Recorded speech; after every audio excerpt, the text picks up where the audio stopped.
Escuchemos el mensaje que dirige el licenciado Andrés Manuel López Obrador, presidente constitucional de los Estados Unidos mexicanos y comandante supremo de las Fuerzas Armadas. Favor de...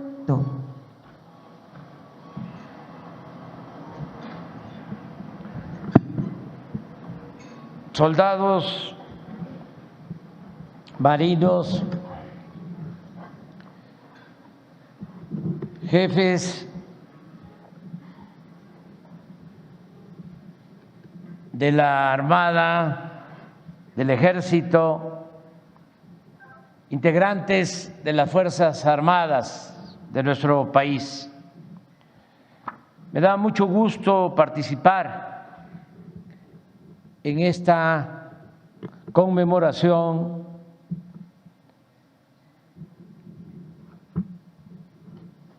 recordando cómo se constituyó nuestro ejército.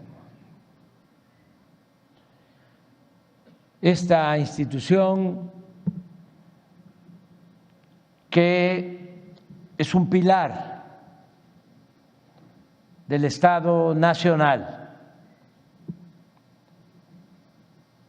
Recordemos que en este mes de febrero de 1913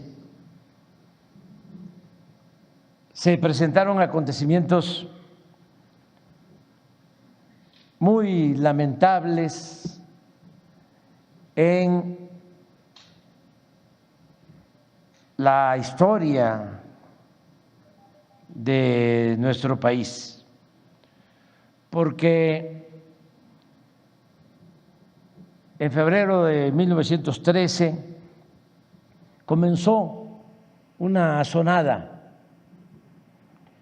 y se llevó a cabo un golpe de Estado. Se detuvo al presidente de la República, Francisco I. Madero, al vicepresidente, José María Pino Suárez, y luego de 5 días de detención en lo que era la intendencia del Palacio Nacional, en la madrugada del día 23 de febrero, fueron sacados de la intendencia y fueron arteramente asesinados.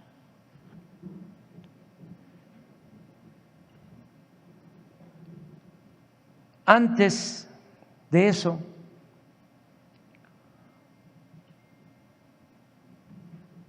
el día 18 de febrero, cuando detienen al presidente, un gobernador del estado de Coahuila, Venustiano Carranza, es el único gobernador que se opone al golpe de Estado, porque el usurpador envía telegramas a todos los gobernadores dando como un hecho de facto de que él era ya presidente de la República. Y don Venustiano Carranza desconoce al gobierno usurpador de Victoriano Huerta y convoca al pueblo de México a tomar las armas para restablecer el orden constitucional. Y por eso, al día siguiente de que es tomado prisionero el presidente Madero, el Congreso de Coahuila, como aquí se ha mencionado, emite un decreto y le da facultades al gobernador para crear un ejército. Esa es la historia, así surge nuestro ejército.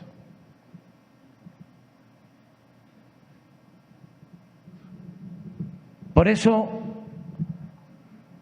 es importante recordar que desde que triunfó la Revolución Maderista fue muy difícil hacer realidad el ideal de libertad y de democracia que enarbolaba Francisco I. Madero.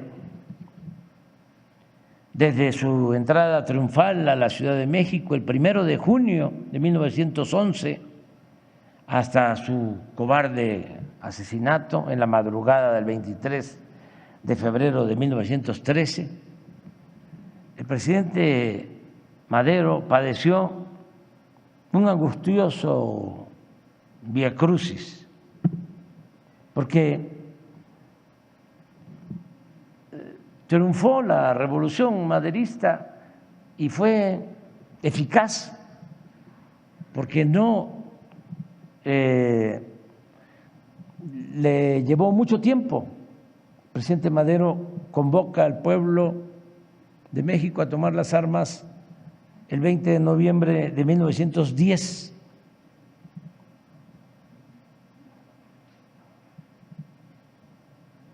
Contra la dictadura porfirista,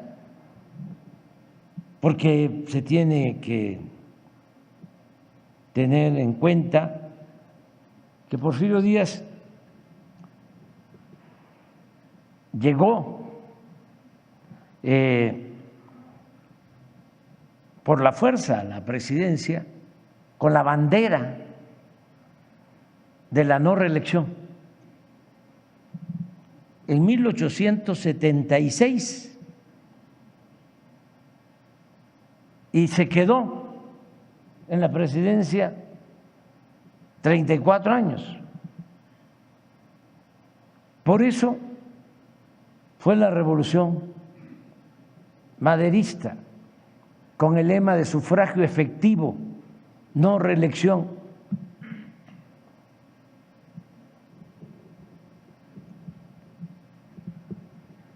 Y como se comprenderá, no es fácil desmontar un régimen autoritario, dictatorial, de 34 años. Y, como decía, es eficaz la revolución maderista porque convoca al pueblo a tomar las armas. 20 de noviembre de 1910 a las 6 de la tarde. Así está en el manifiesto, en el plan de San Luis, hasta la hora. Y 6 meses después triunfa la revolución. Y solo hay una batalla decisiva, que es la batalla de Ciudad Juárez, en mayo de 1911. Y ahí se pacta la renuncia de Porfirio Díaz y se acuerda tener un gobierno interino para convocar a elecciones.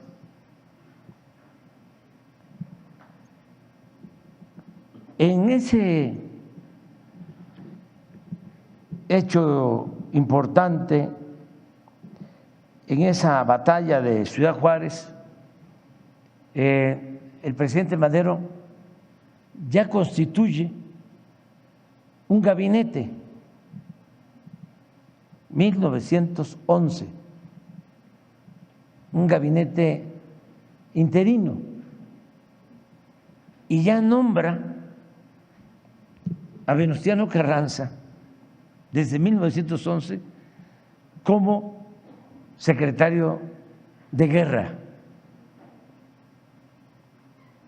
De modo que cuando don Venustiano, siendo gobernador, enfrenta a Huerta y convoca a la creación del ejército, ya sabía de lo que se trataba. Madero fue muy atacado, es el presidente que ha sido más atacado y traicionado en nuestra historia, al grado de que el gran escritor José Vasconcelos llegó a decir que México no se merecía a Madero, porque era un hombre bueno, íntegro, honesto, con vocación libertaria. No ha habido en México un presidente con más voluntad, vocación y definición en favor de la democracia. Sin embargo, su sacrificio y el de 1 millón de mexicanos no fue en vano. Gracias a la revolución que se desató precisamente con más fuerza a partir de su asesinato, porque hablábamos de que en 6 meses había triunfado el maderismo, se tuvo que ir Porfirio Díaz al exilio para no volver, porque se fue en junio de 1911 y falleció en París, Francia, en 1915. Bueno, una batalla, no hubo fuga de capitales, no se afectó la economía. Además, es la revolución, la maderista, más auditada de todas las revoluciones del mundo, porque cuando se pacta en Ciudad Juárez, se acuerda que el Congreso tenía que devolver a los maderistas lo que habían invertido para llevar a cabo la revolución, 630,000 pesos, y se les devuelve a los que habían aportado para la compra de armamento y también para pagar abogados, sacar de la cárcel a revolucionarios y otros gastos. Sin embargo, cuando asesinan al presidente Madero, se intensifica la violencia por todo el país. Toma mucha fuerza la revolución y hay, como dije, la pérdida de muchos mexicanos que mueren por la violencia y también por las pandemias y por el hambre. Pero como lo mencionaba, no fue en vano ese esfuerzo, ese sacrificio, porque luego se aprobó la Constitución de 1917, que fue sin duda la más avanzada del mundo en cuanto a justicia social. Nuestra Constitución vigente, la Constitución de 1917. Entre otros logros de la revolución, destaca precisamente la creación de las Fuerzas Armadas. No se debe olvidar que el actual ejército nació, como se constata en este acto, el 19 de febrero de 1913, al llamado del gobernador de Coahuila, Venustiano Carranza, para desconocer y combatir a Victoriano Huerta, luego del golpe de Estado contra Madero, y que por ese origen popular, revolucionario, que siempre ha mantenido el ejército y las dos secretarías de las Fuerzas Armadas, la Secretaría de la Defensa y la Secretaría de Marina, por ese origen, estas instituciones son distintas, son diferentes, lo digo con todo respeto, a otras corporaciones castrenses del mundo, porque mientras nuestro ejército surge de un movimiento revolucionario, movimiento popular, en otros países las instituciones castrenses se caracterizan más por su elitismo y por ser ajenas a las causas populares. Por eso no debe extrañarnos que ahora, en esta nueva revolución pacífica, pero profunda y humanista, nuestro país, no olvidemos, han habido tres grandes transformaciones: la independencia, la reforma y la revolución. Y ahora estamos llevando a cabo la cuarta transformación de la vida pública del país. Y la estamos llevando a cabo, y eso es muy importante, de manera pacífica, sin violencia, entre todos, todas, desde abajo. Y en esa transformación, en esta revolución de las conciencias, esta revolución pacífica, ha sido fundamental el apoyo de las Fuerzas Armadas.